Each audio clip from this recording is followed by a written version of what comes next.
ইউনিয়নৰ পৰা আমি আজি RNB হস্পিটাল যোনটো RNB সিভিল হস্পিটাল যোনটো মেডিকেল কলেজত শিফটিং কৰিবলৈ ইয়াৰ এগেইনষ্টত আমি যোৱা 3 দিনৰ পৰাই আমি ইয়াৰ প্ৰটেষ্টত আছোঁ আৰু আমি ৰাইজক কালি যে ৰেলী হ'ব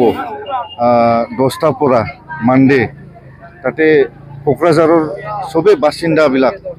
সবে বিজনেসমেন স্টুডেন্টস বা জব কৰা বা এনি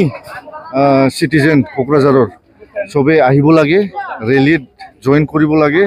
আৰু কোকৰাঝাৰ ৰূপনাথ ব্ৰহ্ম সিভিল হস্পিটাল যোনটো এটা হিষ্টৰিকেল সিগনিফিকেন্স আছে এইটো আমি বচাব লাগে ৰূপনাথ ব্ৰহ্মৰ নামত যোনটো সিভিল হস্পিটাল বনিছে ইয়াত এটা হিষ্টৰিকেল সেন্টিমেন্ট আছে আমাৰ পাব্লিক বিলাকৰ কোকৰাঝাৰৰ পাব্লিক বিলাকৰ এটা সেন্টিমেন্ট আছে আৰু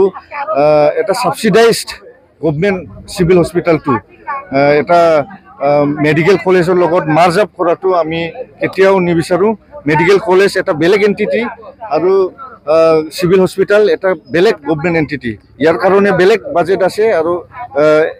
মেডিকেল কলেজৰ কাৰণে বেলেগ বাজেট এই কাৰণে দুটাটো মাৰ্জ আপ কৰাটো এটা আমি স্কেমৰ নিচিনা ভাবো গভৰ্নমেন্টৰ এটা ডাঙৰ স্কেম এটো ইয়াত লাখ লাখ কোটি কোটি টকাৰ এটা স্কেম হৈছে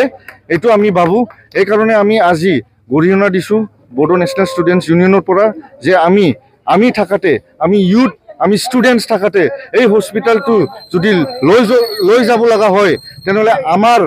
ডেড বডিৰ ওপৰৰ পৰা লৈ যাব লাগিব ধন্যবাদ।